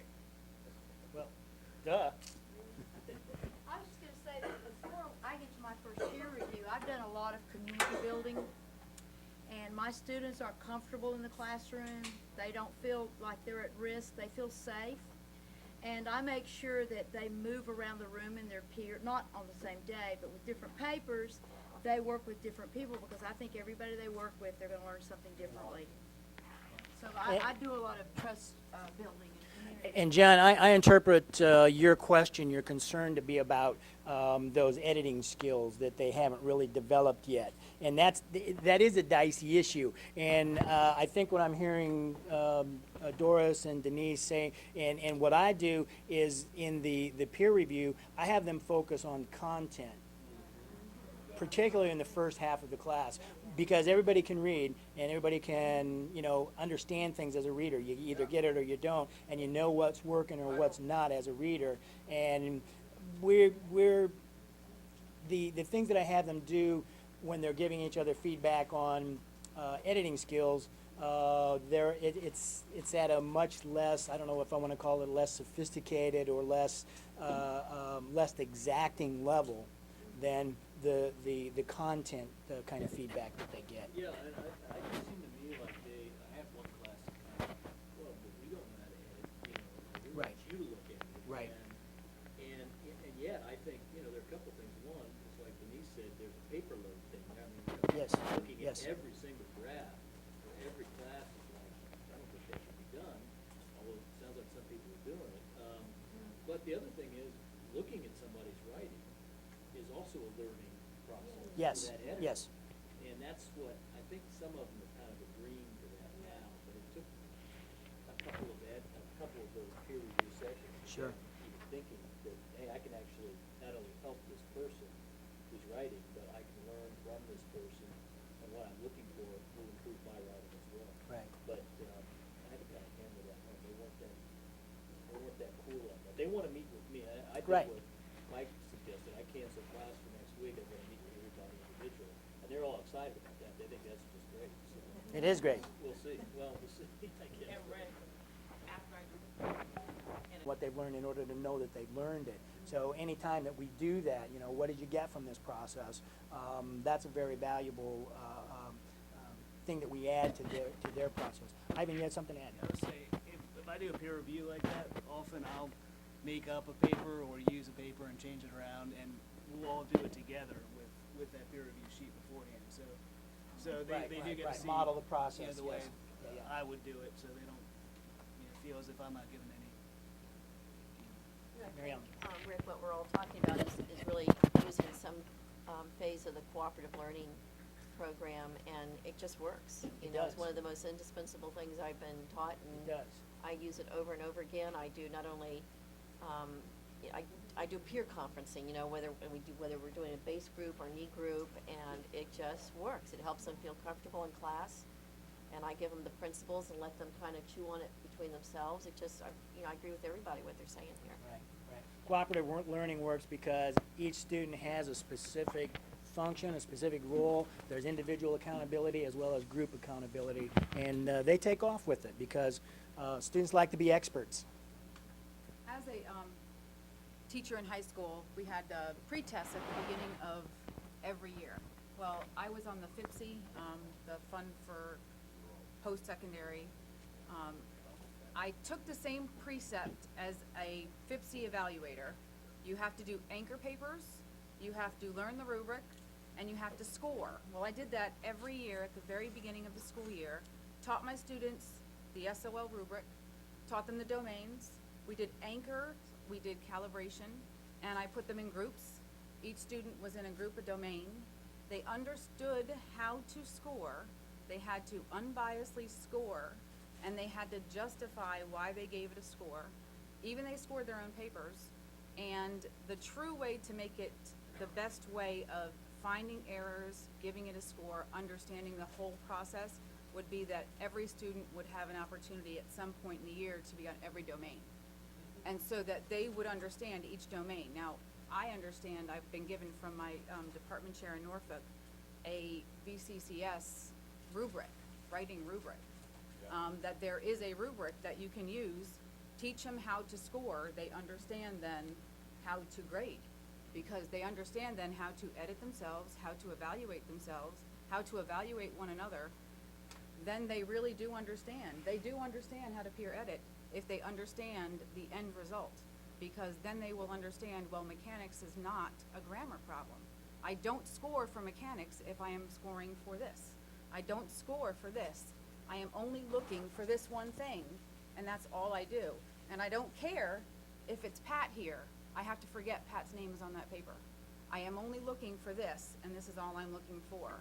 And then I pass the paper on, and then I pass the paper on. And then what I did is I averaged all the scores. So there's 7 people reading for this domain. I averaged the scores, and even if someone gave it a 4, someone gave it a 1, I averaged them together, and I got a decent score anyway. And then everybody had to get their papers, and they got to see what all the justifications were and what the problem was, because they couldn't just say, oh, great paper. No, that's not a justification. You have to give me a reason why did you give it a 3 instead of a 2 or instead of a 4. And When we do the Blackboard stuff, would somebody, Michael, maybe would you send me an email to remind me to find that document that Brenda's talking about? Because that's that thing that Susan Pryor gave us to look at. well, I have my documents, yeah, I have everything. And Do you have it? I'm putting it together for being one of the things that's. If you've got that, then go ahead and post that, and then I won't have to dig it up. Because, yeah, our institutional research person brought that to us, and you know, the VCCS is doing this whole statewide thing. And then they wrote a journal on exactly what they got from it, and it was outstanding. Related to what Brenda's saying, I'm going to take you back in time, which is all I have. There's a bunch of time to tell you about. But when I first started using peer evaluation in the olden days, when it first began surfacing, I didn't know much about what to do about it, and I sort of gave it to the students as an assignment without much structure. And what it did for me, well, it did several things, but one of the things it did for me is it gave me a window into how they look at what we do. Because they ripped each other's papers to shreds. I mean, and, I even worried at a time, sometime about the color ink I was using. I was using red, and I thought, okay, she bled all over my paper, and so I changed to green. And I was handing papers back one day shortly thereafter, and one of the students said, she greened me. And I thought, okay, it doesn't matter what color ink I use. They need to have a better understanding of what I'm doing, that I'm not trying to rip it to shreds. And I found that, and again, it picks up on what almost everybody is saying, the more structured my grid or my questions are, telling them what to look for, then it's no longer a shred fest. It's no longer a put the paper down. And I've gotten to where I only provide them one little opportunity for something at the end, where I'll say, is there something about this paper that could be improved? Everything else is pretty much on the process, on the structure. Editing doesn't come in at all to my peer reviews at this point with developmental, because of, but every now and then I'll have somebody who will say, can I say that she had some run-ons, and I'll say, yes, that's what that last thing is for. If you're beginning to spot run-ons, excellent, inside I'm going, yeah. But I, the more structure I give them, which is what you were talking about, and well, a lot of you, then the less it becomes an intimidating process. So, but I had a big aha moment the first time I tried. One of our sessions will be about kind of study skills across the curriculum, teaching basic study skills in our classes. And that's one of the things that I emphasize when I'm teaching the study skills is, I'm teaching you how your professors think. This note-taking technique that we use where we're writing questions based on the notes afterwards, this is the way your professors make up their tests. And students like that. It's kind of like, we got the inside track here. We got the real skinny.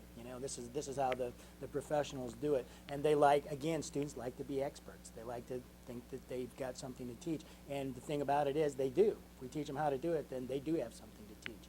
I want to say a quick thing about marking, and then I want to close off a few minutes before we're done so that anybody that needs a little help in getting logged into the Blackboard, we got some folks here that can help us to do that, and posting our assignments. The issue of marking the papers in terms of handling the paper load.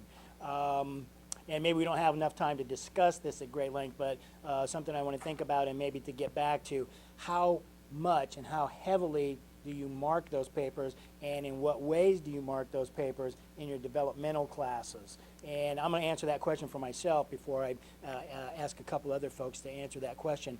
I mark things differently in the developmental classes than I do in my curricular courses because these are papers in progress, and they've got all semester to improve those papers. And if I mark the papers for correction, in other words, here's the error, I'm going to model how to correct that, then what we have in the final product that my colleagues are reading is a paper that's been partly edited by me. So I take great care not to write make any editing corrections on the papers, because that's the primary skill that I want them to learn. My comments that I write on the papers have to do with the content. And sometimes it's just a dialogue between me and the student, but other times it's suggestions about developing the content. And if they can do that, that's fine. Once it reaches the point where we start focusing on the editing skills, I'll mark at the top the types and the numbers, even the numbers of errors that I see in each paragraph of different types. And I do that for a number of reasons. One, so that they can look for certain types of errors, but also I want students to be aware of their patterns of error that they have, not the number or the amount, because they get overwhelmed when they see all that green and red on the paper. It's like, oh, you bled all over my paper again. But if you see that I've got 40 things marked on my paper, but really it's comma errors and fragments and verb use. So really it's only 3 errors. And that's what they see when I do that, because there's a little block of types of errors marked and then the numbers of errors to look for. Sometimes, I don't always do that, but sometimes in like the first couple of papers, I'll even mark the number of errors to look for per paragraph. And then we have other ways of finding out how to answer that question of how do I recognize those errors. But go ahead, Teresa. Well, I would just recommend Michael's directions that he gave out. He had a handout for teaching developmental classes. And he said basically what you're saying, don't mark them all over with corrections, telling them what they've done wrong, but just put a little check mark beside Animal marking. Yeah, beside the error, and maybe pinpoint the error in some way. As well. And have your students say, well, what is the error? And look and Right. see if they can find it. If Right. they can find the error, they can figure out what Right. they have to do. Right. So if That's they just called minimal marking. Yeah. Marking out in the column. There's an error here, an error here, an error here. I do score sheets and I list all the errors at the bottom, and I will sometimes put on certain drafts all the line numbers in which that error occurs. I have my students number their lines 1, 5, 10, 15, so I don't have to do that. I have a rubric that I use that I constructed. I stole it from somebody and changed it. Good, you're going to share that with us? It's on a the work in Blackboard? it's a work in progress. And like for my first essay, I gave it out to my students before they turned in the paper that I was gonna look at, and I had them highlight just the parts that I was gonna look at, and it was almost all composing. By the time they did their first draft, because I teach summarizing first before I start my essay writing, I had taught frags and run-ons. So they put green, they highlighted those too. That's all I looked for in the grammar, but everything we had gone over in class and practiced in the composing part, then those were highlighted. They highlighted them, and they attached that to their paper and gave it to me. So when they got it back, I only stuck. It was hard, but I only stuck with what I had told them. And my goal is to get the composing, the process of writing, make sure they know that, because I think you can work on the grammar once they've got the composing, because you're right, if you give it all to them, they're overwhelmed. And when we talk about, teaching grammar, that's one of the good techniques for teaching grammar that I'm sure is going to come up, and we'll talk more in depth about that. Right. And then a couple more things, and then I want to make sure that everybody can get logged in and knows how to post their thread while Michael's here and Doris is here. Go ahead, Marcia. One of the things that's bled over from the Writing Center that has affected my marking on the paper is to mark less and put the pencil in the student's hand. Yes. And as we talk about, as we're going through, I'll say, I'm a little confused here, or, bring out the question, whatever's the problem, and let them make the mark. Definitely. That's a good idea. I sort of do a combination, but I also want to just throw out a couple of other points of view coming from students about things like that.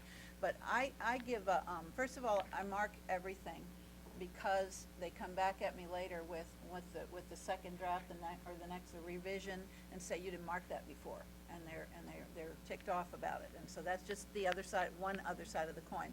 But I have I haven't submitted it yet, but my post for one of my method things in the thread is I have a table with all the errors listed, and I give it back to them. I give it to them with their first graded paper back, and I tell them to write the assignment in at the top and then check off what errors they made. And then I have them keep track of that through each paper with what errors they've done. And I tell them, nobody makes all the errors. You're not going to, but you're going to see, are you a run-on person? Are you a fragment person? Are you a comma person? And those are the things that you're going to work on. And then with the last paper, they turn that sheet back into me, so that hopefully they can see, and I can see that they're getting fewer of those errors. So anyway, I do mark everything, but they keep that little form, and then they can see in that way, I really don't have 8 million errors, that it's the same errors that keep popping up. But as I've titled it, Encouraging Ownership of Errors, that's one of the things I try to do is transfer the ownership of what's going on to the student. And so I want them to keep track of that, not just me. The only other thing that I wanted to add about not putting very much or expecting the students to find their own errors, I have a lot of students come to me of my colleagues and hand me the paper and say, can you tell me what's wrong with this? So there is a degree of not putting enough on, is all I'm saying about that. That they have to have something, developmental students have to have something that they can learn from, not just you have an error in this line. So I build to that. I do that by the end of the semester. But in the beginning, I do mark everything. I want them to see the big picture. So maybe I really do bleed all over their paper. No, I do the same thing. I let go gradually and say, okay, now I'm going to start backing off like a mom would start to back off. I'm not going to control as much. And now you have to take control. Robin's comment about students bringing papers to her and saying, could you tell me what's wrong with this, makes me think of Marcia in the Writing Center there, where they come in and do that. And what Marcia said about the kinds of comments she makes on student papers. Conferencing with students, the best models for conferencing with students on writing are the Writing Center models of conferencing. It's a different role. You're the teacher, but I highly recommend anybody who hasn't seen it to get a copy. You can order it from the publisher, the Bedford Guide for Writing Tutors, and it will give you a bunch of strategies for conferencing with your students without telling them what to do. Okay, and you'll post that on on your Bedford post. Guide for Writing. You'll put that on your Yeah. post. Okay, Mike will put that on his post. And I know that, like me, you just want to continue this conversation because we're off to a good start. But we got folks that live on the south side, and it's Friday, and so you got to get over there. Otherwise, you're going to be here all night. We'll be sitting here tomorrow still talking to you. So, yeah, if anybody couldn't get into Blackboard, we'll help you now. If you want to stick around now and post on Blackboard, that's okay. If you want to do it before we get together the next time, that's okay. I'll encourage you to do this as soon as possible after we meet so that our discussions are fresh. And again, if there are resources that you have, electronic resources that you have, if you'll send those to me or else post them in your Blackboard post, I'll take those out and I'll start making a web page so that we'll have a much easier access than the Blackboard, and I'll just organize it based on our topics of conversation. One of our assignments posted on Blackboard. Yeah, in response to each thing that we do, again, I want to start sharing our best practices and sharing our assignments and filling up that site with content. And so we'll start that process, have an exercise exchange. So if you've got an assignment or a best practice that you want to share with us, maybe something that you've already shared that folks have expressed interest in, go ahead and load that up into the Blackboard. If it works better as a web page, let me know. Send it to me, and I'll make it in web page format. Or if you have a concern related to this discussion, and you want to start a thread on that, go ahead and post that. But a couple hundred words or whatever you've got. Okay. Anything else, Michael? I'm the one that you didn't know which password. Right. And I gave it to you, and you were going to try to see if I could get on. Okay, but So you're I'm not coming up. I'm not coming up. Your assignments, I'm not being listed. Okay. You running off, Michael? You sticking around for a No, little I'm while? gonna help. Great. Okay, Appreciate so that. just Thank you, see if I T. can get on. Thank you, viewers at home.